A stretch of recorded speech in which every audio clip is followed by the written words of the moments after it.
Je suis bien content de vous voir si nombreux. J'espère que c'est bien visible. Si jamais on est capable de faire un petit peu plus de noirceur, ça serait encore mieux, je pense, parce que je vais avoir des belles images à vous montrer. Tant qu'à les avoir conçues, en fait, je ne les ai pas toutes conçues, mais tant qu'à les avoir montées, ça vaudrait la peine. Ah, je pense que c'est déjà mieux. Alors, on va faire un premier test, voir si je suis assez intelligent pour comprendre le fonctionnement de la manette. C'est la première étape. Oui, ça fonctionne bien. Alors, ce dont je vais vous parler aujourd'hui, c'est tiré beaucoup d'un petit bouquin que j'ai publié l'année passée. En fait, ça fait 1 an exactement, qui s'appelle « Paroles d'un bouleau jaune ». La partie, on va dire la partie publicitaire ou la partie de cuisine de la présentation, c'est que j'ai amené une couple de bouquins ici, si vous voulez venir bouquiner tout simplement. C'est ma petite librairie que je traîne toujours avec moi. J'espère être un meilleur biologiste qu'un vendeur. Je les amène vraiment juste pour dépanner du monde, ou si vous voulez juste feuilleter les livres, j'ai pas de problème avec ça. Je suis pas ici pour les vendre, mais je suis ici comme une espèce de dépanneur. Donc, Paroles de bouleau jaune, juste une petite parenthèse, sur la page couverture, c'est la première fois que j'ai eu la chance de pouvoir illustrer mon ouvrage, donc, parce que souvent, la page couverture d'un ouvrage, c'est la prérogative de l'éditeur. Comme auteur, la plupart du temps, même, tu te fais varloper ton titre parce qu'ils trouvent ton titre qui est poche ou qui n'est pas assez vendeur. Dans ce cas-là, ils m'ont acheté à la fois le titre, puis dans le fond, l'image, c'est vraiment une photo que j'ai prise, puis c'est un arbre qui existe vraiment, qui est un vrai bouleau jaune, et qui s'appelle, en fait, que les enfants et moi, on a appelé Vieux Jack. Donc, c'est le personnage principal de l'ouvrage. C'est un arbre qui est sur ma terre à bois, qui est en Mauricie. C'est vrai que je viens de Trois-Rivières. Je suis allé ailleurs, tout ça. Puis quand j'ai cherché à acheter une terre, parce que, comme vous en doutez, nous autres, les biologistes, ou moi, ma spécialité, c'est plus l'écologie forestière. Donc, c'est tout ce qui est la forêt m'intéresse. J'ai commencé à chercher un petit peu d'une terre à bois. Puis le hasard m'a amené à Saint-Alexis-des-Monts, sur une terre que j'ai achetée avant de savoir que mon père était passé là à boussole pour aller à la pêche sur un lac là, des années 50. Donc, c'est assez drôle que, ironie du sort, je remarche dans les traces de mon père à cet endroit-là, puis que ce bon vieux Jack-là a réussi à me faire un livre. Il est encore vivant. L'hiver a été dur. Je suis allé le voir, il a perdu la tête. Mais il a au moins 275 ans, mais il en a vu d'autres, fait que j'ai l'impression qu'il va toffer encore une couple d'années encore. Il est encore bien solide, puis il est assez grand, cet arbre-là, qu'il faut qu'on soit la famille ensemble pour faire le tour. Donc, mes 2 enfants, ma femme et moi, tout seul, j'y arrive pas. Donc, puis c'est un peu la leçon, ce dont je vais vous parler aujourd'hui. Dans le fond, le message de ce bouquin-là, c'est de voir la nature d'une autre manière. C'est ce que je vais vous inviter à faire. Puis dans le fond, je commence avec une photo de forêt. Puis ça, si j'avais demandé c'est quoi ça, vous m'auriez tous dit probablement une forêt. Mais dans le fond, c'est pas une forêt. Ça n'a rien à voir avec ce qu'on appelle une forêt. Puis ça, si je vous montre une autre image, ça c'est un écosystème qui est plus coniférien, donc résineuse, une forêt qui est plus au nord, dans le coin d'Amos, en Abitibi. Bien, ça non plus, c'est pas une forêt. Ce que je veux dire par là, c'est que, dans le fond, la forêt, c'est beaucoup plus qu'une collection d'arbres ou d'arbustes ou de fleurs alignés les uns contre les autres. La forêt, il faut voir ça comme une communauté d'interaction ou d'interrelation. Puis, ce qui est le plus fun, c'est qu'on a beaucoup appris, puis je vais vous en parler, vous allez le voir, là, c'est assez omniprésent dans mon discours, c'est qu'on a souvent parlé de la nature comme un lieu de compétition. Hein, ça remonte à Charles Darwin, à la guerre entre les prédateurs, puis les proies, puis etc. Mais dans le fond, quand on se penche sur comment ça fonctionne un écosystème naturel, là, n'importe lequel, un milieu humide, une forêt, même dans votre cour, si vous avez une cour assez grande, bien, les interactions entre les organismes vivants, là, entre les plantes, les champignons, les animaux, etc., bien, ce sont des interactions qui sont positives pour la grande majorité d'entre elles. Alors, il faut comme un peu imaginer la forêt comme un peu une pièce de théâtre, puis le personnage principal, c'est l'arbre. Parce que l'arbre, c'est, disons, la structure qui est, la plus évidente à nos yeux, à nous, à la fois à la surface, mais à la fois aussi en dessous du sol.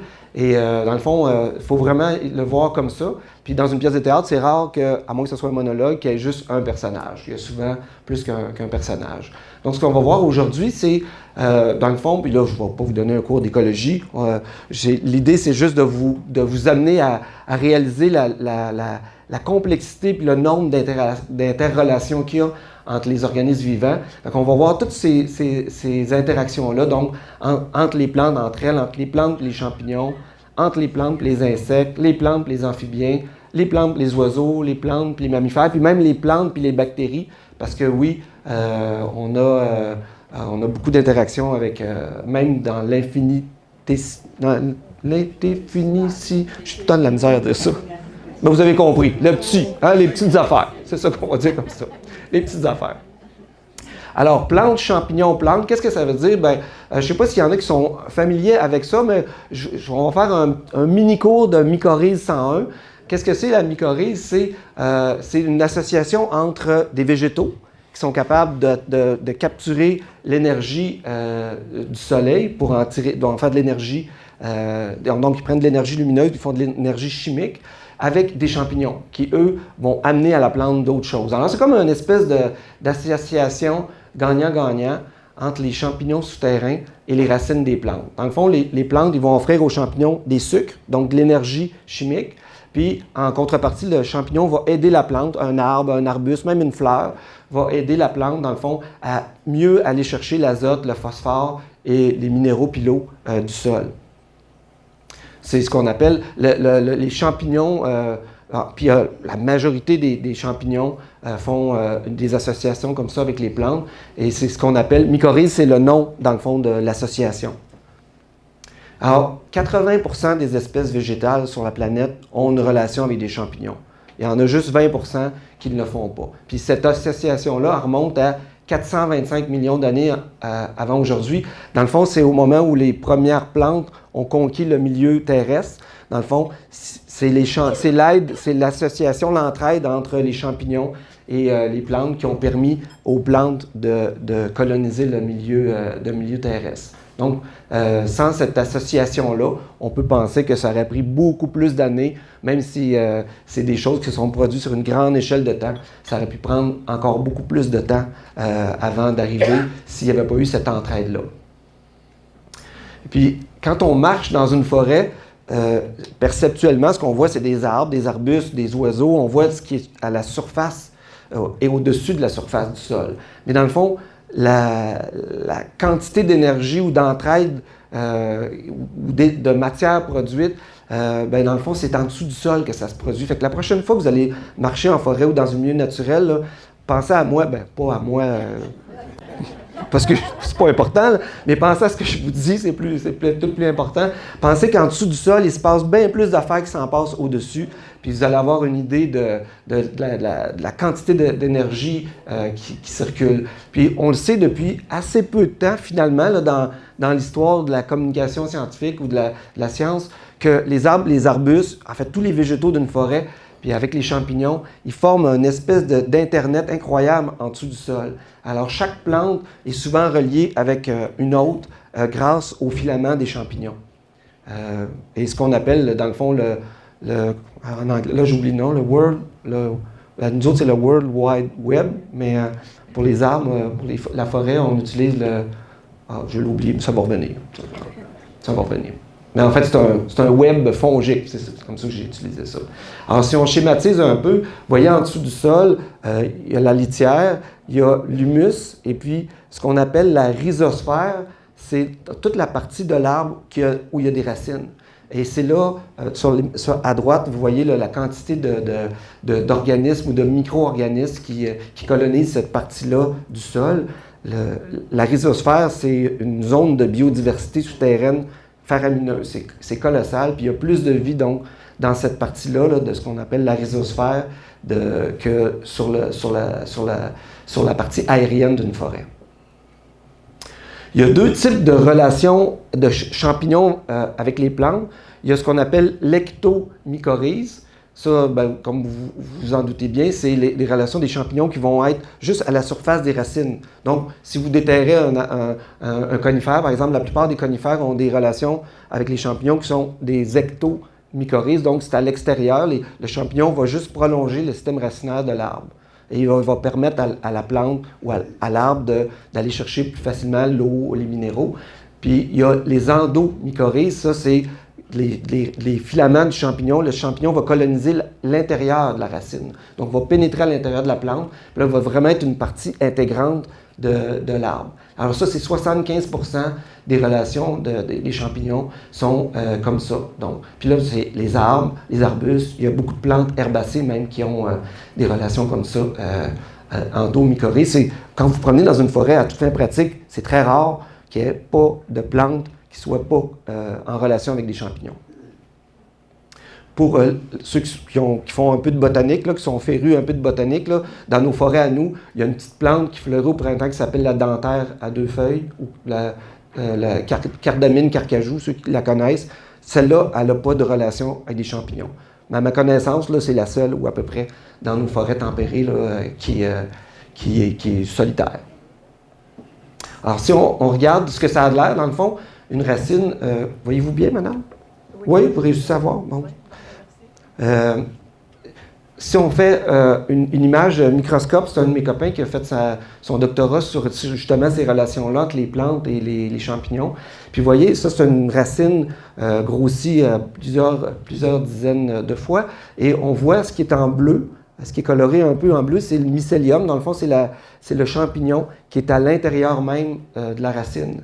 Puis si on l'a schématisé là, facilement, puis on voit très bien, en bleu, dans le fond, c'est la partie du champignon qui va entrer à l'intérieur des cellules, puis va amener le phosphore ou l'azote ou l'eau, les nutriments, les minéraux, directement dans la racine de la plante.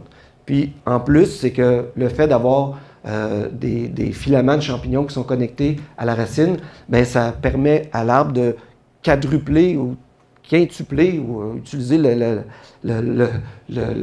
coefficient que vous voulez, d'améliorer beaucoup la captation de l'eau et des nutriments par la plante. Jusque-là, je ne vous ai pas trop perdu. Ça va? C'est bon. OK. J'ai tendance à parler vite des fois, fait que je vais essayer de me ralentir de temps à autre. Alors là, c'est c'était la partie champignons, arbres et autres. Et là, bien, plantes et insectes, c'est tout un autre champ très intéressant de relations entre les végétaux et les insectes. Alors, encore un petit cours de plantes hôtes 101. Quand vous voyez des insectes, surtout les papillons, c'est un beau modèle. Moi, j'aime beaucoup les papillons. C'est un beau modèle d'entraide entre des plantes et des insectes. Quand vous voyez un papillon, dites-vous qu'il y a toujours derrière un papillon une plante hôte. Donc, les femelles des papillons vont pondre toujours leurs œufs sur une plante en particulier. Des fois, c'est un groupe de plantes, des fois, c'est une seule plante. Et quand les œufs se développent, dans le fond, les chenilles vont brouter les feuilles de cette espèce-là, puis ils vont à terme se transformer en papillon, puis le cycle se reproduit comme ça. Ce papillon-là, c'est le vice-roi. Il ressemble au monarque beaucoup. Il est plus petit, mais je vais prendre une petite gorgée, je vais vous donner le truc pour les différencier. Très, très semblable au monarque. J'en ai un ici sur la page couverture de ce livre-là. Mais ce qui le distingue, d'abord, le vice-roi, c'est un papillon qui est un petit peu plus petit que le monarque. Puis aussi, sur ses ailes postérieures, là, je vais essayer peut-être d'utiliser le pointeur, mais il y a deux lignes foncées. Ouais, je vais essayer de ne pas éblouir personne. Les deux lignes qui sont là, ici, le noir, bien, le monarque n'a pas ces lignes-là. Donc, c'est comme ça qu'on le distingue facilement du monarque. Donc, le vice-roi, bien, c'est plante hôte, donc la plante qui lui sert à compléter son cycle vital, c'est toute la famille des saules et des peupliers, qui s'appelle les salicacées. Vous ne verrez jamais la femelle du vice-roi pondre ses œufs sur un érable à sucre ou un tilleul ou un autre arbre. C'est vraiment une association comme ça qui est assez étroite entre un papillon et une famille botanique. Ce papillon-là que vous avez sûrement déjà tous vu, qui est vraiment plus commun dans nos jardins, c'est la Goliath du trèfle. comme son nom le dit, la Coleatte du trèfle, elle va utiliser les trèfles, mais toute la famille des légumineuses. Donc, les gestes, le févier, tout ça, c'est des plantes qui sont dans la même famille botanique. Même si le févier, c'est un arbre, mais c'est quand même une légumineuse. Donc, le Coleatte du trèfle, la femelle, elle va aller pondre ses œufs sur les feuilles du févier ou des trèfles pour compléter son cycle vital. Alors, encore une fois, on a une espèce d'insecte qui va être associée avec une famille de plantes. Ça, c'est des petits papillons qu'on voit qui sont en forme de flèche, qui vont très, très rapidement, sont plus petits. Ça s'appelle les hespéries. Celle-là, c'est l'Hespérie obomoc. Ça, c'est sa chenille. La chenille est souvent presque plus grosse que le papillon. Et en passant, les chenilles, c'est comme c'est une machine à brouter. Hein. Ça broute, ça fait juste ça brouter. Ça vit 2 semaines, puis tout ce que ça fait, c'est s'empiffrer. C'est le rêve des humains, mais tu t'empiffes, puis après ça, tu te changes en d'autres choses, de plus beau. Je vais arrêter là, OK? Je vais arrêter de faire des choses. Et ce papillon-là, l'Hespérie, elle a un petit peu plus pointu. Elle a des plantes hôtes exclusives, donc c'est juste un genre botanique. Donc c'est pas une famille, c'est vraiment plus restreint. C'est le genre, c'est 2 genres, dans le fond, le genre Poa, les pâturins, et le genre Panicum, les paniques, donc c'est des graminées. Mais là, c'est plus étroit comme relation. Encore plus étroit comme relation, ce papillon-là qui s'appelle le papillon du micocoulier. Ce papillon-là, il est quand même assez gros. C'est un papillon pas aussi gros qu'un monarque, mais pas loin. Et puis, comme son nom l'indique, ben lui, il y a une seule plante haute, ça c'est sa chenille, et c'est le micocoulier occidental, qui est un arbre qui, chez nous, là, au Québec, qui devient rare parce qu'il est à la limite de son aire de répartition en Amérique du Nord. Si vous allez aux États-Unis, puis même en Ontario, on en voit des fois des gros micocouliers. Là. Chez nous, les micocouliers, ils vont peut-être grossir comme un bouleau blanc, même pas bien plus gros que ça. Mais c'est un arbre qui est facile à distinguer des autres parce que sur son écorce, on dirait qu'il y a comme des espèces de chenilles qui montent ou qui descendent son écorce. Là. Et une fois que vous en avez vu un, là, vous ne pouvez pas l'oublier. Il est vraiment facile à identifier. Puis le micocoulier, c'est un arbre qui est dans la famille de l'orme. Donc, c'est un cousin de l'orme. Mais ce papillon-là, la femelle va pondre exclusivement ses œufs sur les feuilles des micocouliers. Alors, s'il n'y a pas de micocoulier occidental dans une forêt, bien évidemment, on ne trouvera pas le papillon du micocoulier. Petite anecdote, c'est un papillon, ça fait des années que je cherche à... tu sais, nous autres, les biologistes, on est des fois à la recherche tout le temps de l'espèce la plus rare. C'est comme une maladie mentale. Puis, pas pour l'épingler, parce que je ne fais pas de collection d'insectes, mais juste pour l'attraper, le prendre en photo, puis le relâcher après ça. Moi, où j'habite, je suis dans les Basses-Laurentides, présentement, à une petite ville qui s'appelle Rosemère, pas très loin de Sainte-Thérèse. Puis, il y a des micocouliers sur le bord de la rivière. Puis, je rêvais, je me dis tout le temps, à un moment donné, je vais finir par en voir un. Mais il y a d'autres endroits où il y a une plus grande densité de micocouliers. Alors, je concentrais tout le temps mes recherches à l'endroit où il y avait plus de micocouliers en me disant, bien, j'ai plus de chance là parce qu'il y a plus de plantes hautes. Puis l'année passée, au mois de juin, j'étais assis chez nous dans ma cour en train de boire mon café le matin. Puis il y a un papillon qui se pose sur la pergola. Puis ma conjointe a donné un coup de coude, elle a dit « Ouais, papillon, ouais. Vite, là, je pensais que c'était d'autres choses. Je n'avais pas dans la tête que c'était ça. C'en était un, micocoulier. Il était juste au-dessus de ma tête. Ça fait des années que je le cherche. Je rentre dans la maison, je vais chercher mon filet, je l'attrape. Puis le truc pour prendre des photos, si jamais c'est un hobby que vous avez, puis ça vous tente de faire de la macrophotographie d'insectes ou de papillons, le truc avec les insectes, c'est que tu les mets dans un bocal, tu les mets au frigo pendant, disons, une douzaine d'heures. Ça diminue leur cycle vital, là, ils ralentissent. Là, tu les ressors, tu les remets sur la bonne plante, puis tu peux les photographier. Tu as comme 20 secondes d'habitude. Bon, c'est pas long. Puis plus le papillon est gros, bien, plus il prend du temps à réchauffer. Mais si c'est un tout petit insecte, là, par exemple, tu as comme 2, 3, 4 secondes maximum, puis ça, il part parce que là, le soleil le réchauffe. Fait que là, je prends mon micocoulier, je le mets au frigo, je le ressors dehors, j'essaie de le photographier, puis il s'en va. Je le rattrape avec mon filet, je mon tabarnouche, tu ne sauveras pas, j'en reverrai pas d'autres de ma vie. Je le remets au frigo, je fais ça 2, 3 fois, il se ressauvait tout le temps, je sais pas, il y avait comme des panneaux solaires sur ses ailes. Puis c'est papillon 1, botaniste 0, là, et je ne l'ai pas eu, finalement. Fait que cette année, là, quand ça va être le temps, les papillons, ils sortent toujours à un cycle très précis. Là, ils sortent souvent mettons, celui-là, c'est 15 juin, mais le 15 juin, là, je vais être chez nous dehors avec mon café. Mais je ne suis pas sûr que je vais en pogner un moment donné. Bref, alors, les papillons femelles, ils reconnaissent chimiquement l'espèce, la plante, et le genre ou la famille de la plante sur laquelle elles doivent pondre leurs œufs. C'est invariablement, c'est chimiquement que ça se passe. C'est pas au regard, là. C'est pas je vais compter les étamines. Ça, c'est chimiquement, la plante dégage des molécules et le papillon reconnaît ça. Puis, on dit tout le temps en blague que les papillons, c'est des bien meilleurs botanistes que les humains parce qu'ils ne se trompent jamais. Ils n'ont pas le loisir de se tromper. S'ils se trompent, ben, ils perdent leur famille au complet. Donc, ils vont toujours choisir. Ça arrive des fois qu'ils se trompent, mais dans le fond, ce que ça fait, c'est que c'est 400 chenilles qui ne vont pas arriver à terme parce que si elles se mettent à brouter une plante pour laquelle elles n'ont pas été associées avec l'évolution, ben, les chenilles vont mourir, tout simplement. Ils ne trouvent pas la matière organique qui les intéresse.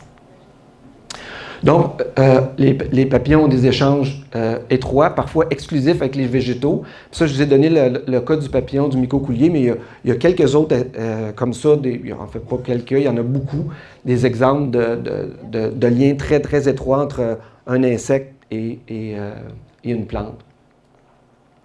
Comment ça marche? Les gens me posent souvent la question comment ça marche? La fragrance des végétaux, bien, dans le fond, c'est quand on se promène en forêt et qu'on est exposé à des odeurs, là, vous savez, comme le peuplier baumier, là, le printemps arrive, là, on va en avoir un printemps à un moment donné, puis quand ça se met à sentir bon en forêt, bien souvent c'est le sapin baumier, il porte son nom, baumier, mais aussi il y a le peuplier baumier qui est très, très odorant aussi.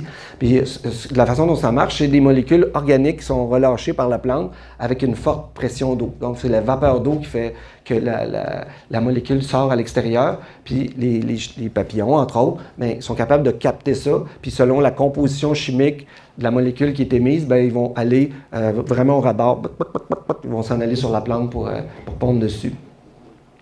Alors, on appelle ça des composés organiques volatiles. Puis, dans le fond, Mère Nature a donné ces stratégies-là aux plantes. Dans le fond, pour attirer des pollinisateurs. C'est pour ça que les fleurs sentent bon. Ou des fois sentent mauvais aussi, ça arrive. Il y en a ici beaucoup dans la région de Trois-Rivières. Au printemps, on le voit, puis c'est au printemps qu'il sent le chou puant. Je ne sais pas s'il y en a qui connaissent ça. Ça sent ça. Hein? Ça sent pas bon, mais ça attire des mouches. Au début de la saison, quand la plante est très hâtive, donc elle fleurit avant tout le monde, elle fait une espèce de... Ça ressemble à un concombre là, jaune. Puis ça dégage une odeur nauséabonde, ça attire les mouches. C'est un peu comme la viande faisandée. Et puis, les mouches vont coloniser ça. Mais ça fait le même travail que n'importe quelle autre plante avec du pollen pour échanger leur matériel génétique. Il y a d'autres odeurs qui sont émises par les plantes aussi pour décourager les parasites, des bactéries ou des champignons. Des fois, c'est pour repousser des herbivores et des fois, c'est pour attirer les prédateurs des herbivores. Ça, c'est fascinant parce que souvent, c'est comme... je pense, là, je suis en train de me dépasser moi-même. Je pense que je vais en parler un peu plus tard. Exact. Fait que ça, c'est une chenille qui s'appelle la chenille pointillée. Porte bien son nom. C'est vraiment... Puis on voit, elle est en train de brouter très intensivement parce qu'elle est comme rosée. Mais à l'intérieur, vous voyez, là, la zone qui est en vert foncé, bien, est en train de digérer la feuille qui est en train de brouter. Alors, souvent, quand une plante va se faire attaquer par un petit herbivore comme une chenille, mais multiplier ça par 400 chenilles ou 500 chenilles, ou par un cerf de Virginie, bien, la plante, elle va libérer des molécules dans l'air. Souvent, ça va être pour repousser l'assaillant. Donc, c'est une stratégie de défense des plantes. Vous savez, les aubépines, ils ont des épines, les framboisiers, ils ont des épines, mais il y a des plantes qui ont une autre manière de se défendre, c'est avec des molécules comme ça qui vont les rendre indigestes. Donc, puis on a fait des tests, puis on en apprend de plus en plus sur ça. Ça va plus vite pour une plante d'envoyer des molécules dans l'air par la voie des gaz pour prévenir les autres parties de la même plante. Donc, c'est comme si vous avez mal au bras, bien, vous dégagez chimiquement des odeurs pour que votre... c'est pas un bon exemple. c'est pas un bon exemple. Je recommence. Mettons que je suis une plante, on va dire ça comme ça, c'est plus facile, puis je me fais brouter la main droite, mais dans le fond, c'est plus rapide, si je suis une plante, de dégager des molécules dans l'air pour prévenir les autres parties de mon autre bras ou mon coude que je me fais attaquer sur cette main-là que d'envoyer de la sève, le dire. Ah, dans le fond, c'est le mécanisme d'une plante qui se prévient elle-même qu'elle se fait brouter. Puis là, ben, par voie de conséquence, les plantes autour, si par exemple c'est un peuplement de peupliers faux-trembles qui se fait brouter par des cerfs, on s'aperçoit que tous les peupliers faux-trembles autour vont dégager des molécules, puis leurs feuilles vont devenir moins appétissantes pour les cerfs. Donc, ils vont comme ça se défendre, puis les cerfs vont dire, ben, finalement, cette salade-là n'est pas bien bonne, on va aller dans un autre peuplement. Alors ça, c'est un mécanisme de défense qui est assez intéressant. Et, en fin de compte, ça l'a aussi, par le jeu de l'évolution, pendant des milliers d'années, ce que ça a fait en sorte, c'est qu'il y a des insectes qui sont, par exemple, qui prédatent des chenilles, qui ont appris à décoder ces molécules-là. Alors, quand une plante particulière émet ce message-là, bien, dans le fond, ça attire le prédateur de la chenille.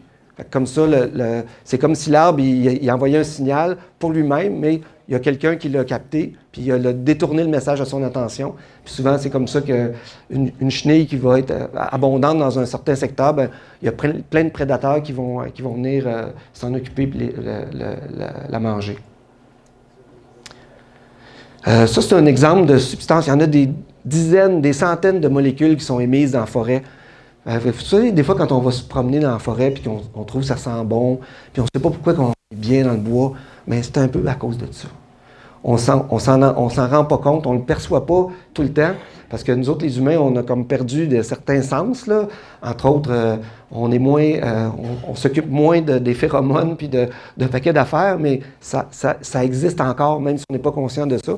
Et ça explique beaucoup pourquoi on dit aller jouer dans le bois ou se promener dans le bois. Puis c'était toujours une expérience le fun. Hein? Il n'y a personne qui va dire je vais aller m'ennuyer dans le bois. Donc c'est toujours plaisant de se promener en forêt. Plantes et amphibiens. Là, ça commence à être de plus en plus difficile de trouver des liens entre des organismes qui, en apparence, sont si éloignés. Mais ça, je vais vous raconter l'histoire de cette petite salamandre-là, qui s'appelle la salamandre maculée, qui est une des salamandres probablement la plus abondante au Québec. Peut-être certains, vous l'avez déjà vu, là. C'est un petit peu plus gros qu'une grenouille. Puis elle a des points jaunes, elle est facile à identifier vraiment. Puis c'est un organisme qui est abondant en forêt. C'est vraiment... Mais ça se promène en dessous des feuilles, en dessous des roches, en dessous des souches. Fait qu'on ne les voit pas souvent. Il faut faire un petit effort pour les trouver. Mais on en a quand même des bonnes proportions en forêt. Puis la salamandre, au printemps, quand l'eau fond, l'eau de la fonte, ça fait souvent des mares temporaires en forêt. Puis les salamandres vont se retrouver près des mares. Puis là, ben, c'est comme une genre de discothèque, si vous voulez. Puis les monsieur salamandre et les madame salamandre, ils se crousent là. Puis finalement, la femelle, elle va pondre ses œufs dans l'eau de l'étang. On appelle ça un étang vernal. Donc, il va disparaître avec l'évaporation. Vous avez peut-être déjà vu ça, par exemple. Si vous n'avez pas vu la salamandre, une masse d'œufs comme ça dans un étang, ça, c'est les œufs de la salamandre maculée. La salamandre maculée, elle pond ses œufs dans un étang comme ça, temporaire. Pourquoi? Bien parce qu'il n'y a pas de prédateurs. Il n'y a pas de poissons dans ces étangs-là. Donc, elle est certaine que les petits bébés salamandres qui vont sortir, bien, ils ne seront pas bouffés par aucun poisson prédateur. Alors, puis comme c'est temporaire, bien, tout le monde se disperse vite, puis le succès de sa progéniture est mieux garanti comme ça. Par contre, dans ces étangs-là, il n'y a pratiquement pas d'oxygène. Alors, c'est ça le défi, c'est comment les petits vont respirer.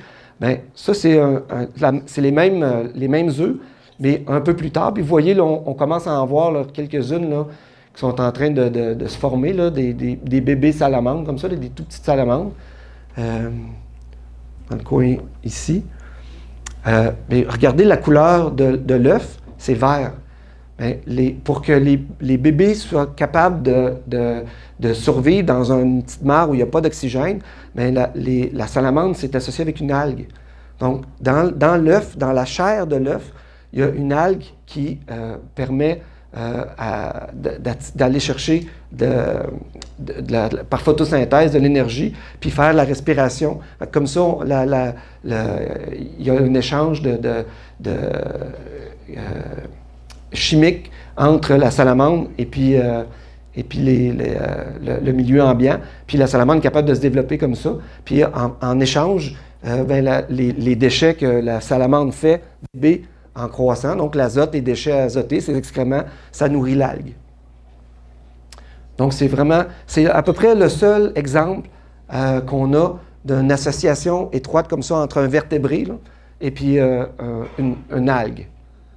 C'est vraiment, puis ça on ne sait pas encore comment les algues colonisent les étangs. C'est encore un mystère, là, mais ça reste quand même quelque chose de très, très fascinant. Fait que quand vous vous promènerez en forêt au printemps, si vous tombez sur des œufs comme ça, dites-vous que vous tombez sur un phénomène qui est vraiment fascinant d'entraide entre deux organismes vivants qui n'ont rien à voir entre eux, une algue puis un amphibien. Plantes et oiseaux, ça c'est un peu plus facile, parce que évidemment on sait que les arbres, par exemple, ils vont fournir des cavités de nidification des oiseaux. C'est un grand pic avec sa progéniture qui est sur le bord de sortir du nid. Là. Ils sont gros de même, ils sont à la veille de sortir. Vous voyez les deux petits becs affamés. Donc, les arbres, donc, entre autres, vont servir beaucoup à offrir des cavités de nidification aux oiseaux. Ça, je ne sais pas si vous arrivez bien à le voir. C'est le petit duc maculé. Il est tellement bien camouflé. Hein? Son plumage est presque pareil comme l'arbre. Les petits ducs maculés, c'est un oiseau qui est assez abondant en milieu urbain ou périurbain, mais ils sont tellement bien camouflés que des fois, on va passer à côté. Il est caché comme ça, il bouge pas. Il nous regarde passer, puis il y a encore un autre nono d'humain qui ne m'a pas vu. Donc, les arbres vont offrir des structures aux oiseaux pour nicher, mais aussi, les oiseaux vont rendre service aux plantes. Par exemple, vous voyez ce petit papillon, là, évidemment, à cause de la présentation, le papillon est démesurément grand, mais la tordeuse des bourgeons de l'épinette, c'est un tout petit papillon de nuit. Et le papillon comme tel ne pose pas de dommages, mais c'est sa chenille qui est vraiment un problème qui va attaquer souvent les peuplements de conifères à des intervalles réguliers. Et bien, quand il y a une épidémie de tordeuses des bourgeons d'épinette, il y a des oiseaux qui viennent à la rescousse puis qui en profitent. Quand c'est une manne comme ça, là, il y a des oiseaux qui sont des spécialistes de la tordeuse, entre autres cet oiseau-là qui est la paruline à poitrine B et la paruline tigrée. Puis d'ailleurs, ces années-ci, il y a beaucoup de ces oiseaux-là parce qu'il y a une épidémie de tordeuses sur la côte nord. Et l'année passée, là, il est passé des bataillons de parulines comme ça. Ces populations-là sont en explosion parce que leur proie est en explosion aussi. Alors, ça se rend des services mutuels. Dans les forêts qui sont un petit peu plus nordiques, dans le fond, il y a aussi des associations, évidemment, qu'on connaît bien, là, entre, par exemple, des oiseaux qui sont des spécialistes des cocottes, qui vont manger les graines des cocottes. Le durbec des sapins, qui porte bien son nom, va se nourrir des graines des conifères, donc du sapin baumier. Ils ont des becs qui sont capables de décortiquer toutes les cocottes, puis ils vont se nourrir des graines, puis ils vont disséminer comme ça les graines dans l'habitat. Puis là, je vous amène sur un terrain un peu méconnu, mais je pense que c'est intéressant de vous en parler. C'est ce qu'on appelle la succession végétale. Quand il se passe, par exemple, c'est une photo qui est prise dans le parc des Grands Jardins, dans Charlevoix, il y a eu un immense feu de forêt qui a détruit l'écosystème.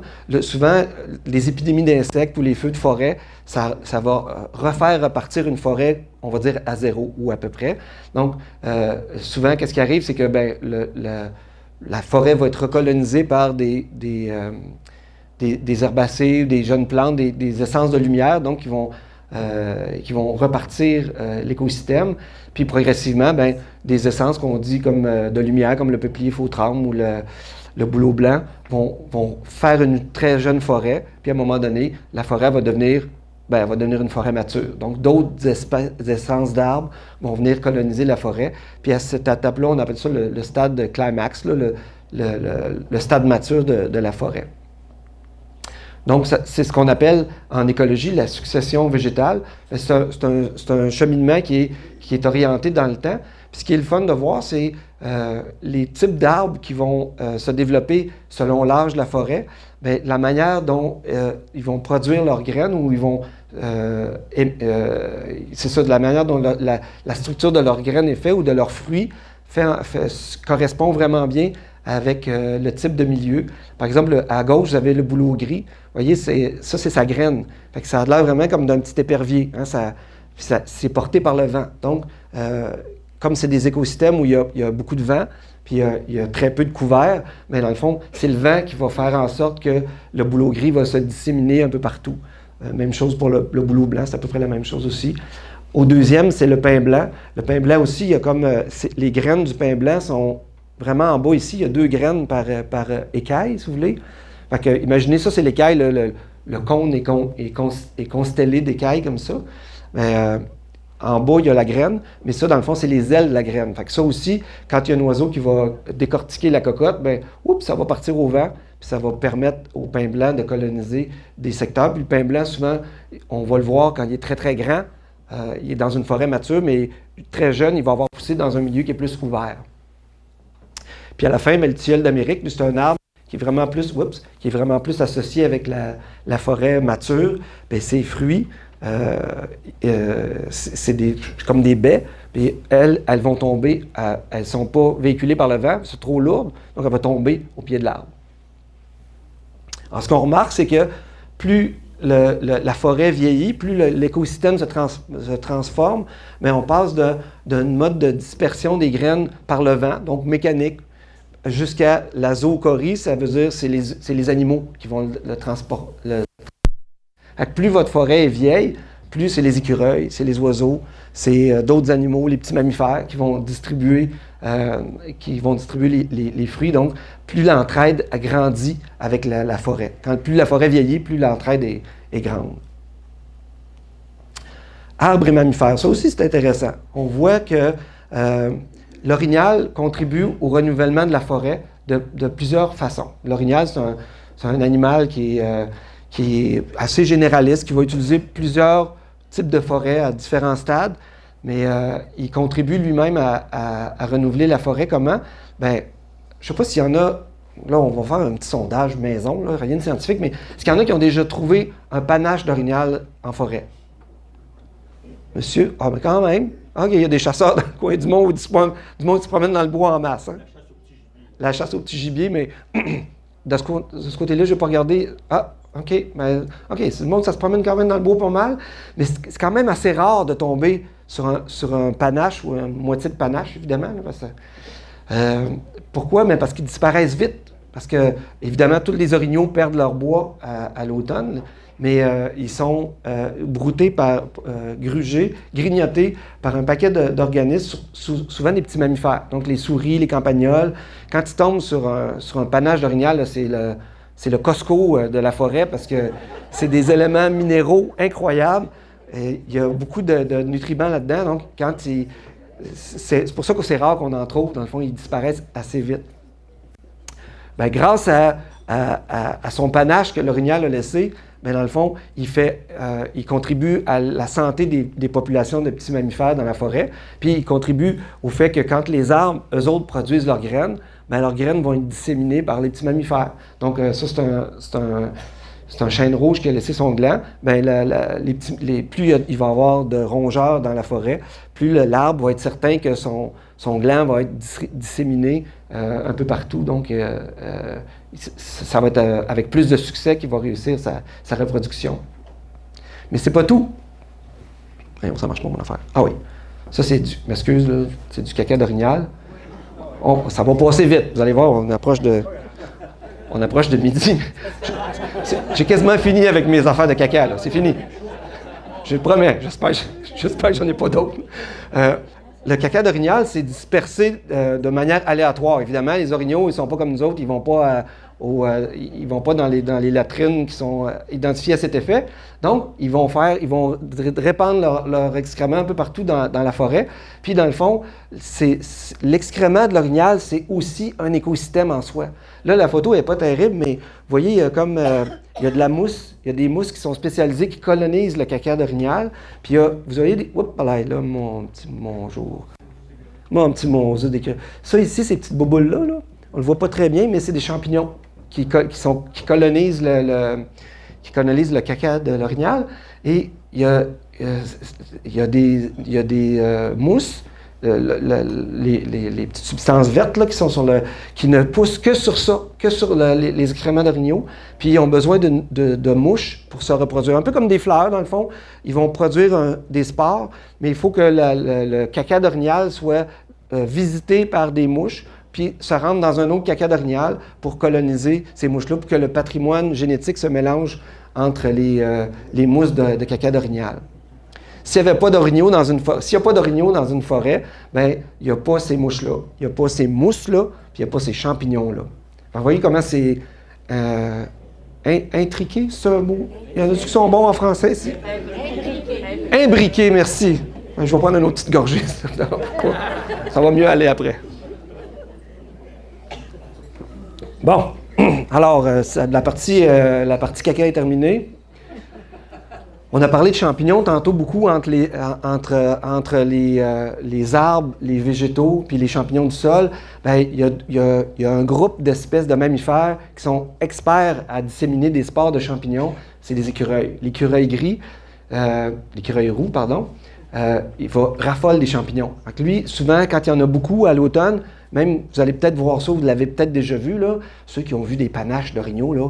Je ne sais pas si vous avez déjà vu ça, mais souvent, les écureuils roux, ils vont aller faire sécher les champignons sur les tiges des branches. Fait que si des fois, vous vous promenez dans le bois, vous voyez des champignons coupés, accrochés aux branches, mais c'est pas des lutins, c'est des écureuils roux qui font ça. Fait que, moi, j'ai jamais trouvé de panache d'orignal dans le bois, mais j'ai souvent vu ces comportements-là. Là où il y a une grande densité d'écureuils roux, là, souvent, là, quand les champignons abondent, là, il s'est installé, il est fait sécher comme ça, puis après ça, il revient les manger. En mangeant le champignon, évidemment, vous savez, le champignon, quand il sort du sol, c'est son organe reproducteur. Donc, c'est les spores du champignon, le matériel génétique du champignon, il est dans la partie aérienne du champignon. Donc, quand il fait ça, l'écureuil, bien, il va manger les spores. Là, je vais être encore obligé de parler de caca, mais dans le fond, dans ses excréments, il contribue, dans le fond, en se promenant partout sur le parterre forestier, à disséminer les spores du champignon. J'achève, là, avec mes histoires de caca. J'achève. Ça commence, madame a dit, ça commence à sentir. OK, on achève.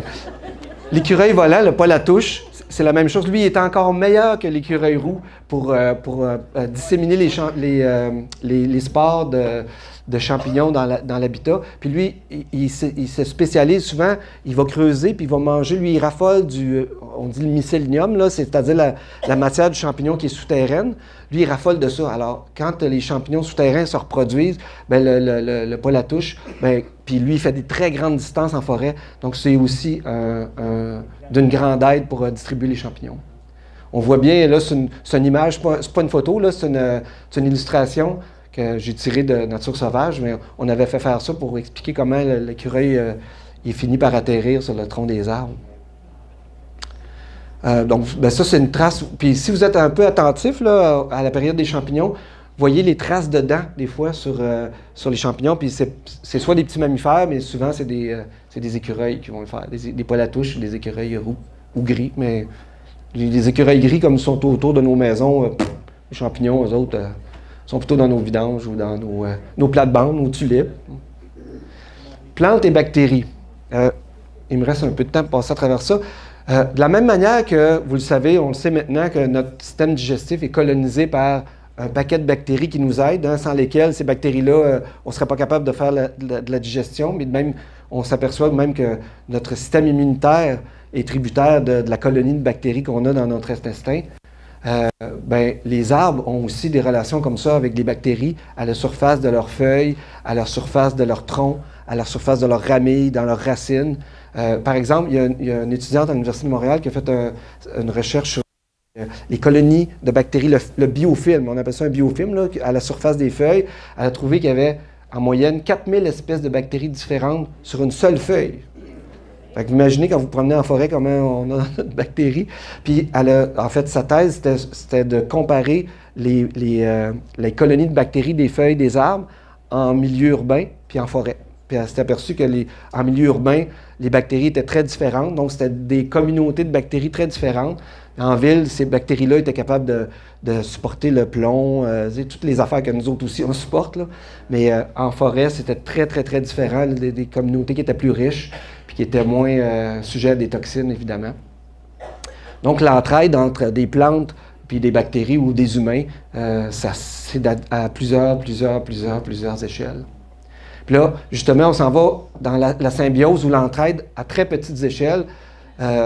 Ça, vous avez probablement déjà vu, c'est un lichen sur les troncs des arbres. On va le trouver souvent sur les troncs des arbres, loin des villes, parce que ce lichen-là, il est sensible à la pollution. Donc, on n'en voit pas. Il y a des lichens qui sont moins sensibles à l'air pollué des villes, mais celui-là, il est très sensible à ça. Puis le lichen, dans le fond, c'est une association très étroite entre une algue et un champignon.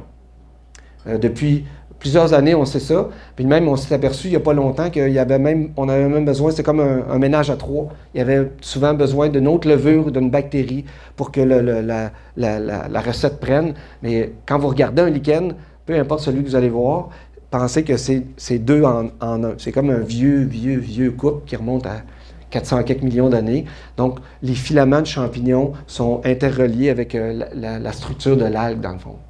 C'est quand on parlait tantôt que c'est comme ça que les végétaux ont réussi à sortir de l'eau dans le cours de l'évolution, mais le lichen, c'est un peu aussi grâce à ça qu'il a pu sortir de l'eau, justement, parce que c'est comme une algue préhistorique qui s'est associée avec des champignons. Là, la photo, ben là, finalement, c'est difficile à voir, mais c'est un autre type de lichen. Là. Vous voyez, c'est des petites pustules roses. Là.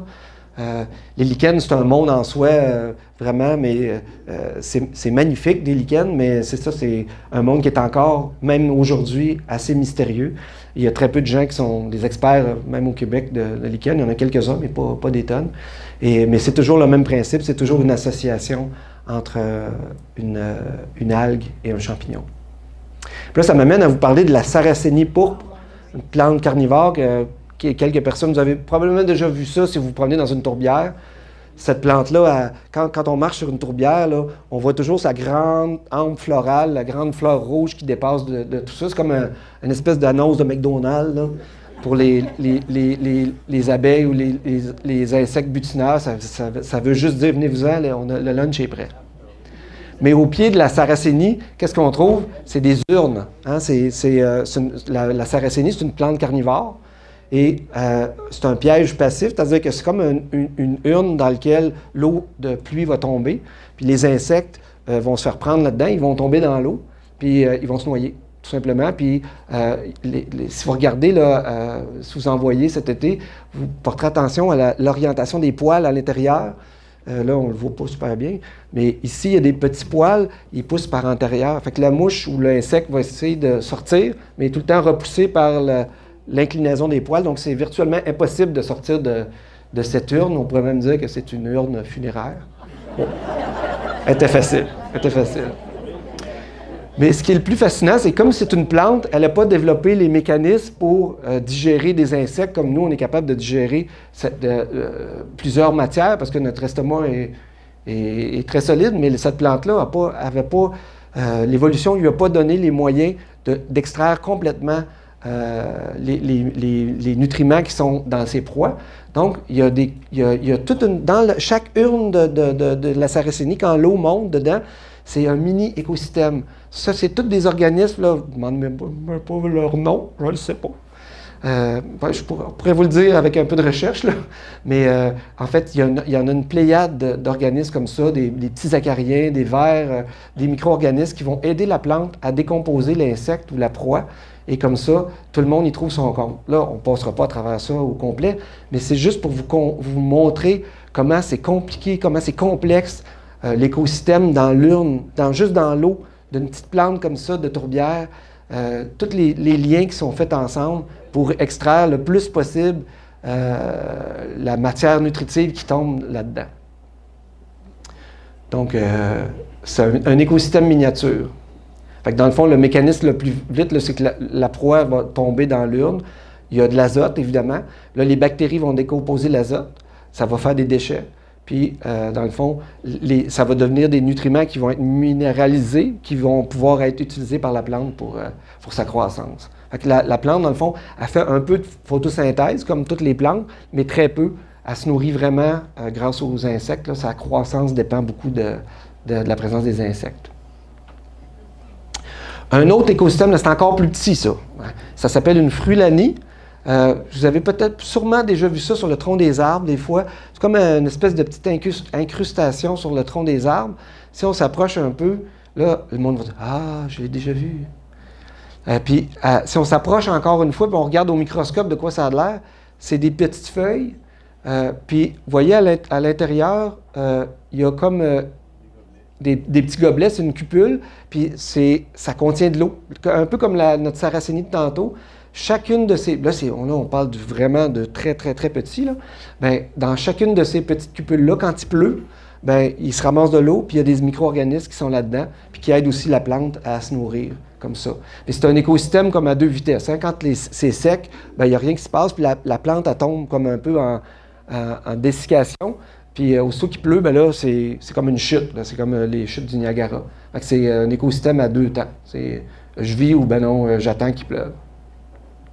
Puis là, vous voyez, ça, c'est des types d'organismes, de micro-organismes qui colonisent ces minuscules petites cupules-là dans cette plante qui est déjà minuscule. Alors, le vrai visage de la forêt, c'est quoi? Bien, là, je m'excuse, c'est moi qui ai dessiné ça parce que je n'ai pas trouvé sur Internet ou pas trouvé de représentation qui était assez parlante pour ça, mais on s'imagine tout le temps la nature ou même notre vie comme humain comme chacun des petits points isolés. Hein? Ça, c'est la manière dont on conçoit la vie. Puis imaginez chaque petit point comme une espèce différente. C'est ça que c'est des mouches. Oui, bien, ça peut être des mouches. Si vous avez une phobie des mouches, là, des maringouins, ça s'en vient, là, je ne sais pas. Mais dans le fond, il faudrait voir chacun de ces points-là comme des toiles d'araignée. Hein? Puis chacun d'entre nous, on est comme une espèce de toile d'araignée dans laquelle on entre en relation avec un paquet d'organismes. Hein? On l'a dit dans notre intestin, sur notre peau, on a des bactéries sans lesquelles la vie est impossible.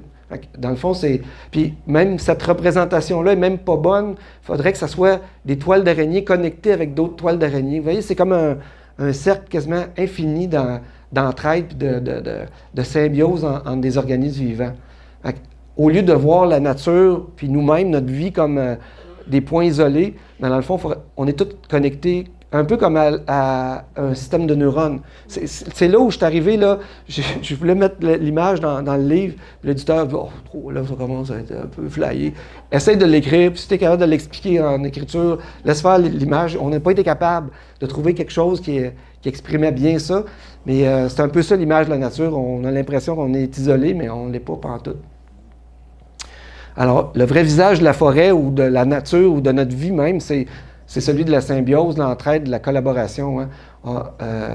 Faut en finir avec la notion d'espèces isolées.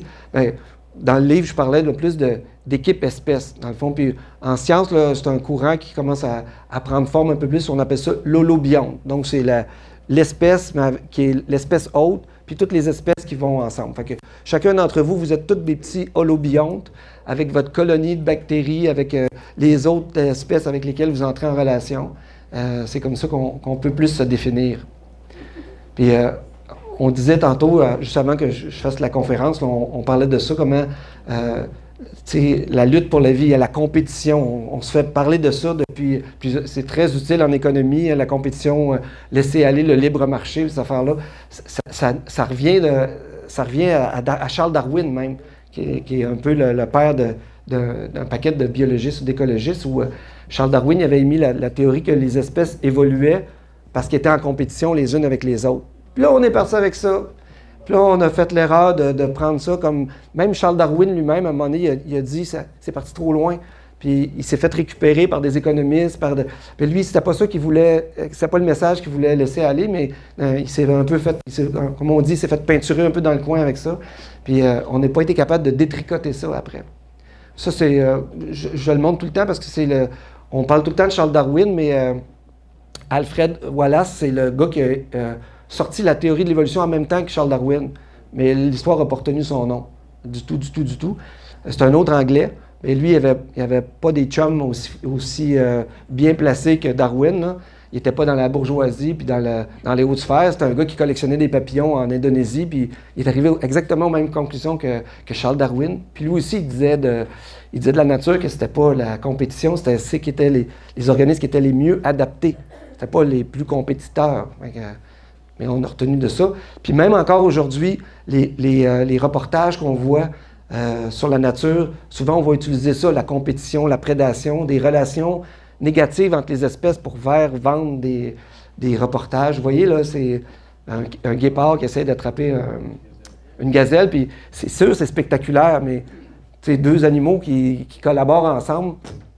Tu sais, que si j'avais montré, par exemple, quand je m'occupais de nature sauvage, l'éditeur me demandait souvent de faire des pages couverture flamboyantes ou un peu plus choc pour attirer l'attention des lecteurs. Mais dans le fond, c'était tout le temps, souvent des scènes de prédation, je pense que c'est la prochaine, tu sais, des orignaux qui font des combats, tout ça. Mais dans le fond, j'aurais pu mettre une photo de champignons, de mycorhize, là, un champignon qui est en relation, mais on n'aurait pas vendu beaucoup de copies non plus. Puis j'aurais perdu ma job pas mal plus vite. Puis même en sciences, on apprend, ça c'est des équations sur la prédation. On essaie de modéliser, faire des mathématiques avec la compétition, la prédation, mais on ne s'est jamais intéressé à faire des équations avec l'entraide ou la symbiose ou la collaboration. Puis ça, on apprend ça à l'école. Là. Première année de biologie, on apprend ça, même au cégep, je pense qu'ils l'apprennent maintenant. Fait que je ne l'expliquerai pas, OK? Pardon? Ah, les lettres, ben, il y a toutes sortes de choses. DT, c'est la différence. Les N, c'est des populations, mais ça modélise, dans le fond, la compétition ou la prédation. Puis ça date des années 20, ça, 1920. Ça fait des années qu'on travaille là-dessus, sur des modèles comme ça. Puis ça serait plus haut que moi, là, le nombre de publications scientifiques qui paraissent à chaque année sur la compétition, la prédation. Puis les publications scientifiques qui parlent d'entraide ou de symbiose, là, une petite pile de pas grand-chose.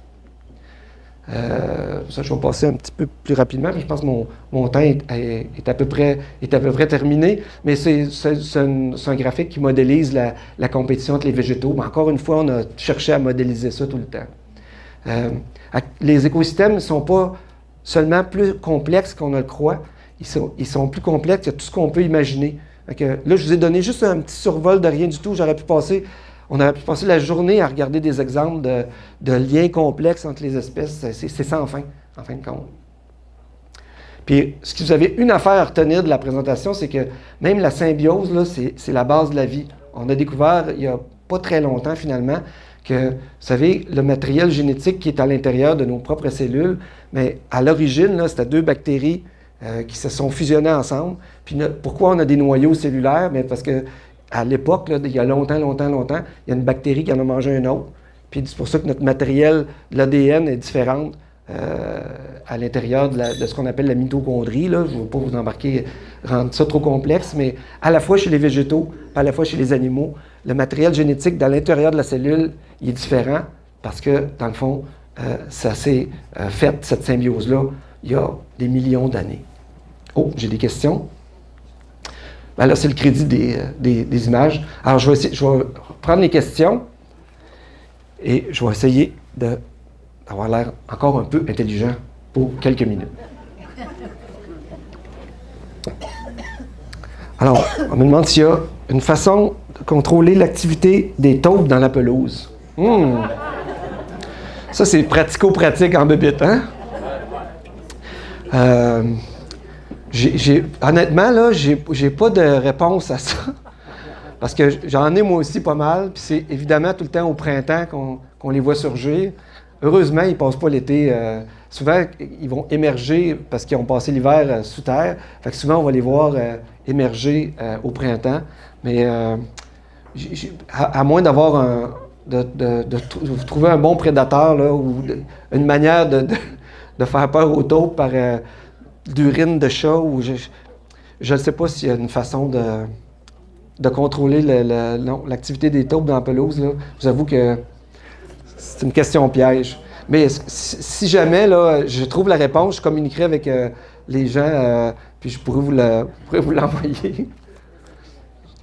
Pourquoi on ne voit plus de manne? Ah oui, hein? Pourquoi on ne voit plus de manne? En fait, c'est un problème majeur, là, la disparition des insectes, pour toutes sortes de raisons, parce qu'on a bouleversé l'habitat, parce que le climat change. Là, pas besoin de vous expliquer le réchauffement climatique, là, on est tous bien au courant de ça. Parce qu'aussi, on utilise des pesticides puis des herbicides qui sont de plus en plus efficaces. Mais les mannes, ce sont mais c'est la même chose pour les mannes, c'est la même chose pour les abeilles, c'est la même chose pour les papillons.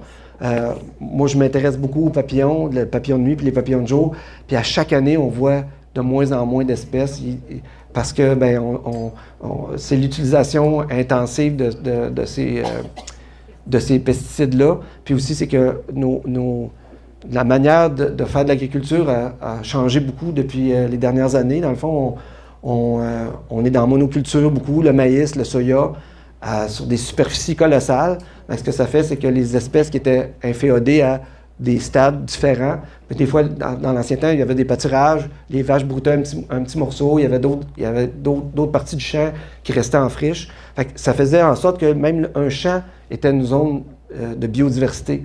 Mais dans le fond, une plantation de maïs, maintenant, ça n'a rien à voir avec la notion de biodiversité. Fait que là, en Europe, ils ont banni, depuis 2000, je pense que c'est l'Union européenne, ils ont banni le glyphosate, là, le Roundup. Je pense que le gouvernement fédéral, ils se sont donné un horizon jusqu'à 2023. Je pense qu'ils se sont donné 5 ans pour en venir à bout. Que sont les rondes sorcières? Les rondes sorcières, c'est une sorte de champignon. On voit ça des fois sur les pelouses, des fois c'est un champignon, puis il pousse ça fait vraiment comme un rond de sorcière. C'est la manière dont le champignon croît. Mais dans le fond, comme je vous expliquais tantôt, quand on voit un champignon, ce qu'on voit, c'est son organe reproducteur. Hein, le mycélium, là, ce qui est vraiment la matière du champignon, est dans le sol. Puis souvent, il va être organisé comme ça en rond, tout simplement. J'aime ça qu'il y ait des pas pires questions. Là, dans mon cerveau, je trouve que le petit hamster, il spin pour essayer de trouver la réponse. Mais j'ai une question intéressante ici. À quoi servent les fourmis? Hein? Ils servent à plein d'affaires. Ils servent à recycler de la matière. Tu sais, nous autres, on voit les fourmis, mais probablement qu'on pense à des fourmis charpentières. C'est notre petite bête noire à tout le monde. Là. On ne veut pas se ramasser avec des fourmis charpentières dans la maison. Mais dans le fond, ces fourmis-là, dans un écosystème naturel comme une forêt, bien, ils servent à décomposer de la matière nutritive pour d'autres insectes, pour les champignons. Donc, ils ont un rôle écologique très important à jouer, les fourmis. Puis, ils servent de proie aussi à un paquet d'oiseaux ou à des salamandres, à plein d'autres insectes, à plein d'autres organismes vivants. Donc, oui, on peut les percevoir comme des ennemis, mais au fond, ils nous rendent des grands services écologiques. Puis, vous savez, maintenant, on est capable de calculer par superficie, de manière économique, qu'est-ce que ça vaut un hectare de milieu humide. Hein, ou de marais. Là. Avant, on pensait que des marais, c'était juste bon pour les maringouins, puis il fallait qu'on bétonne ça pour que ça soit propre, puis qu'on n'ait plus de maringouins. Mais on s'aperçoit que les marais, par exemple, dans le cas où on est en cas d'inondation là, au printemps, bien, le fait d'avoir endigué les marais, d'avoir fait disparaître des superficies comme ça, bien, ces marais-là, ils nous servent de zones tampons. Ils nous servent de grosses éponges pour capter l'eau, puis de faire en sorte que l'eau circule plus facilement, puis de recharge des nappes phréatiques. Donc, pourquoi je suis parti des fourmis, puis je suis rendu dans les marais, mais on sait maintenant pertinemment, parce que c'est des économistes qui ont travaillé là-dessus, c'est pas des biologistes ou des écologistes, il y a des économistes qui ont calculé qu'est-ce que ça valait à l'hectare, un marais, pour les sociétés humaines. Comme dans la région de Trois-Rivières, là, vous avez une belle grosse tourbière, la tourbière Red Mill, on est capable de dire, bien, cette tourbière-là, elle capte du carbone pour une valeur de X milliers de tonnes par année. Puis ça, c'est récurrent. À chaque année, elle va continuer, elle, d'accumuler du carbone, puis elle nous aide. C'est comme si on était la moitié de la salle où on s'était acheté des autos électriques. Là. Bien, la tourbière à l'hectare a l'équivalent d'un service écologique comme ça. Donc, la même chose pour les fourmis. Dans le fond, ils nous rendent un service écologique, mais on n'est pas à même de l'apprécier parce que c'est sûr que quand tu es proche de la maison, c'est moins un service que d'autres choses. Une autre question. Il faut que j'enlève mes lunettes, excusez. Ça trahit un peu mon âge. Est-ce bénéfique de nettoyer le bois mort dans la forêt? Ah, ça, c'est une bonne question. En fait, si vous êtes propriétaire d'un lot boisé ou d'une petite forêt, c'est mieux de laisser Mère Nature s'occuper de tout. Dans le fond, plus on nettoie la forêt, plus on enlève du bois mort, on enlève des branches, ça. C'est sûr que sur le plan de l'esthétique, c'est moins beau, mais dans le fond, vous enlevez des strates, justement, d'entraide ou de collaboration quand vous faites ça. Donc, vous diminuez le nombre d'arthropodes, le nombre d'invertébrés qu'il y a dans votre forêt. Vous allez avoir moins d'oiseaux, parce qu'il y a moins d'oiseaux qui vont venir manger vos insectes. Vous allez avoir moins de champignons si vous récoltez des champignons. Donc, l'idée, c'est de... Mère Nature, là, elle a fait son travail depuis des millions d'années. L'idée, c'est de la laisser aller. La plupart du temps, il y a un type, là, je me rappelle son nom, le jardinier paresseux. Hein. Souvent, c'est comme, laisse aller l'affaire, puis tu interviens le moins possible, ça va aller le mieux possible. Quand on fait les sucres, la saison se termine quand un petit papillon apparaît dans les chaudières. Ah oui, c'est vrai, hein? Souvent, il y en a qui quand ils font des sucres, je ne me rappelle pas le papillon, là, mais il apparaît, il vient boire la sève de l'eau d'érable, en fin de compte. Mais en fait, c'est que ça nous indique juste que tout est à peu près chronologique dans la nature. Hein. Ce papillon-là, il va émerger toujours à peu près à la même température. Donc, les insectes sont très sensibles aux variations de température. Fait que quand la sève a fini de monter, ou là, elle va commencer à être moins bonne, puis c'est le temps d'arrêter les sucres, bien, ça veut dire qu'à cette température-là, quand on atteint cette température-là, le papillon émerge. Il va sortir de son cocon, puis c'est le temps d'arrêter les sucres, ou à peu près, parce que la job est finie. Fait que, je ne sais pas qui a posé la question, mais c'est une belle question. Puis avec le réchauffement climatique, ce qu'on s'aperçoit aussi beaucoup, l'effet majeur en écologie, ça a des impacts humains, là, évidemment, comme les inondations qu'on connaît de plus en plus, qui vont être de plus en plus intenses, puis les bouleversements climatiques. Mais ce qu'on s'aperçoit en écologie, c'est que le changement climatique, ça change les cycles entre les proies et les prédateurs. Les insectes, comme le petit papillon qui sort dans l'eau d'érable, les insectes sont capables de réagir plus vite que d'autres groupes, comme les oiseaux, par exemple. Ils n'ont pas la capacité de réagir aussi vite. Les insectes, s'il fait plus chaud, ils vont juste sortir un petit peu plus tôt. Ils vont émerger plus tôt, ils vont faire plus la population va émerger plus rapidement. Mais les oiseaux, eux autres, quand ils reviennent du sud, ils reviennent toujours à la même date. Ça fait des millénaires qu'ils reviennent à la même date. S'ils arrivent à, je sais pas moi, à mi-mai, mais que la population qui servait d'insectes, qui servait à nourrir les bébés, elle a émergé 2 semaines plus tôt, bien là, c'est sûr que ça va être plus difficile de nourrir les oisillons. Fait que vous voyez comment, on le sait, là, ça bouleverse les cycles comme ça. Puis les oiseaux qui sont, par exemple, des grands migrateurs, donc qui nous reviennent, par exemple, de l'Amérique centrale, même de l'Amérique du Sud, ils n'ont aucune idée de savoir qu'au Québec, le printemps il est plus hâtif, qu'il faut qu'ils se dépêchent de revenir.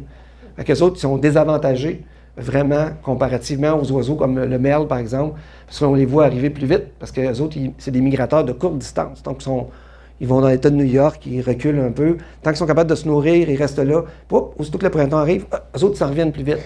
Mais les petites parulines, les insectivores, les hirondelles, tout ça, souvent, c'est des oiseaux qui nichent très loin. Donc, qui n'ont pas moyen de savoir que le printemps est plus hâtif. Oh, question pliée. Nid de chenille. J'ai toujours un nid de chenille dans mon beau pommier. Est-ce correct de détruire le nid? Bon, on est entre nous autres, là. Non. Dans le fond, souvent, comme on a dit tantôt, les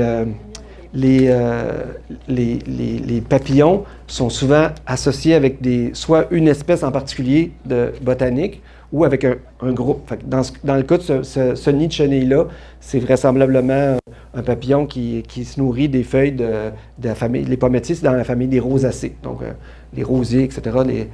C'est une grande famille, mais les poiriers, tout ça, c'est de la même famille botanique. Donc, probablement que la génération faudrait réussir à attraper dans le fond, les papillons avant que les femelles viennent pondre les œufs à la fin de la saison. C'est plus ça que d'intervenir avec le nid, parce que tant qu'il va revenir, vous avez beau détruire le nid au printemps, les adultes vont revenir pondre les œufs sur le pommier. Peut-être des fois, ce qui peut être intéressant, c'est de planter des jeunes spécimens de pommiers ou de pommiers de la même famille botanique à côté. Là, lui, vous allez le sacrifier dans le fond. S'il est jeune, en plus, il va produire beaucoup de feuillage, de matière intéressante pour les chenilles. Il y a une bonne chance que les chenilles que les papillons vont aller pondre leurs œufs sur le plus jeune spécimen. Donc, là, entre guillemets, vous le sacrifiez là, au combat, mais vous savez qu'il ne produira pas de pommes. Donc, ça pourrait être une façon de s'en sauver. Mais là, je ne suis pas un grand praticien. Fait que vous voyez que j'ai une limite à ce que je peux vous conseiller dans des affaires comme ça, mais l'idée, c'est toujours d'essayer d'utiliser la nature, puis de ne pas travailler en compétition, mais en collaboration. On va dire ça comme ça. Que fait-on quand les chenilles mangent toutes les feuilles d'un arbuste?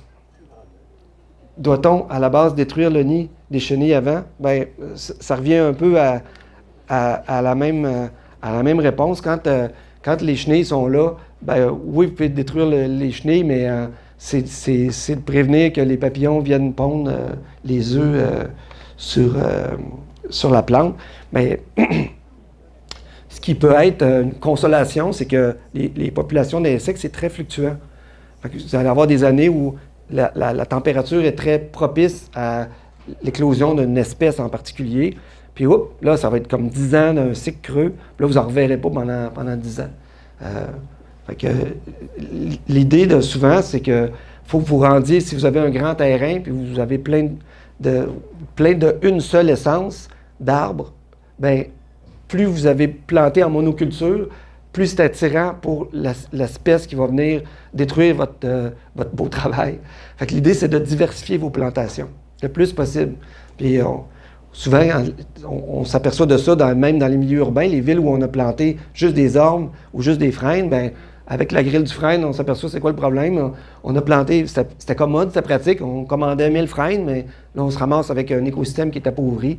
Puis les ormes, ça a été la même chose. Fait que la leçon de ma nature, c'est d'essayer de diversifier le plus possible votre plantation. Puis plus ça va être diversifié, moins ça va être attirant, au fond. Oh! J'ai juste la moitié d'une question. Ou peut-être ça l'aide avec ça. Pourquoi? Oh.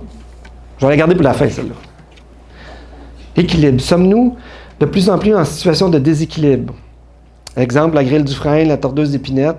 Que penser des interventions humaines pour recréer un équilibre? Bon, ben ça, c'est une très, très belle question. Ça aurait pu être la conclusion de ma présentation. Au fond, c'est ce qu'on voit, c'est que justement, quand on essaie l'idée, c'est d'essayer de reproduire la nature le plus possible, à la fois quand on fait des aménagements, à la fois quand on... Ah, merci beaucoup. Vous êtes en train de perdre la voix, hein? Ah, ça fait du bien. Fait que oui, en fait, la conclusion de ça, c'est justement d'essayer de s'inspirer le plus possible de la nature pour recréer dans votre cour une petite forêt ou un petit champ avec le plus d'espèces possible. Puis, comme on l'a vu, toutes les espèces ensemble travaillent de concert. Fait que le bénéfice d'un, le résultat de un va être bénéfique pour l'autre. Quand on met trop d'efforts avec une seule essence, ben c'est souvent ce qui arrive, c'est qu'on se fait rattraper par Mère Nature qui nous attrape au détour. Qu'est-ce que je voulais dire d'autre là-dessus?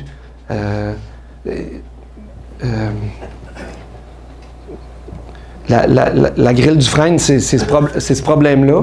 La grille du frêne, c'est un problème qui est de nature humaine, c'est-à-dire que on a introduit cet insecte-là qui est en train de ravager les frênes. Dans le cas de la tordeuse d'épinette, la différence, c'est que la tordeuse d'épinette, c'est un insecte qui est indigène de nos forêts. Puis ça fait des millénaires que la tordeuse d'épinette ravage des peuplements de conifères à des intervalles réguliers. Puis, au fond, sur le plan économique, c'est pas le fun pour un industriel qui perd un peuplement au complet. Mais sur le plan de l'écologie, c'est juste la régénération d'un peuplement. Parce que la tordeuse, elle s'attaque aux sapins qui sont adultes. Donc, elle contribue à régénérer la forêt. C'est la même chose que le feu de forêt. On voit les feux de forêt comme une catastrophe écologique. C'est une catastrophe économique pour nous autres, les humains. Mais au fond, pour les forêts, c'est très simple, c'est très bon que la forêt brûle. Elle brûle comme ça depuis que le glacier est parti, depuis 10 000 ans. C'est comme ça que nos forêts, dans le nord, se régénèrent. Fait que, dans le fond, encore une fois, c'est la mère nature qui est la plus sage d'entre nous. Puis là, ici, j'ai une question, mais on dirait que j'ai comme j'ai pas la fin. Fait que, pourquoi voit-on tellement? Des tiques. Des tiques. Des tiques. Ah, des tiques! Ah! Pourquoi on voit des tiques? Oui, bien, réchauffement du climat, encore une fois. C'est beaucoup ça. Il y a aussi la tique, là, c'est un problème, encore une fois, d'écosystème. C'est qu'il y a une petite souris qui est à cause du réchauffement climatique, il y a une souris qui s'appelle la souris blanche, qui était plus aux États-Unis, puis qui monte avec le réchauffement climatique. Dans nos forêts, là, on a une souris qui s'appelle la souris sylvestre. Tout le monde connaît, c'est la souris qu'on a toutes dans nos chalets, là, qu'on voit la plupart du temps. Mais là, elle a une compétitrice qui s'appelle la souris à pattes blanches. Puis la souris à pattes blanches, elle amène avec elle la tique. C'est le premier hôte de la tique. Fait que la tique a besoin de 2 hôtes mammifères pour compléter son cycle. Elle s'attaque quand elle est petite, la petite tique, elle s'attaque à la souris. Après ça, elle se décroche de la souris, elle complète son cycle en s'attaquant à un plus gros mammifère, qui est la plupart du temps le cerf de Virginie. Fait que là, mais là, nous autres, une tique qui est accrochée dans la végétation, quand elle va passer un humain ou un cerf de Virginie, pour elle, c'est gros, ça sent le mammifère. Ah ouais! Fait que c'est un peu beaucoup pour ça. Puis aussi le fait que la souris à pattes blanches, elle nous envahit. Le cerf de Virginie est omniprésent de plus en plus. Fait que, avec le réchauffement climatique, mettez tout ça ensemble dans le chaudron, là, brassez ça, puis c'est pour ça qu'on va avoir de plus en plus de tiques. Je ne sais pas ici si vous n'êtes pas une région endémique là encore, mais l'Estrie, la Montérégie, ça cause des problèmes.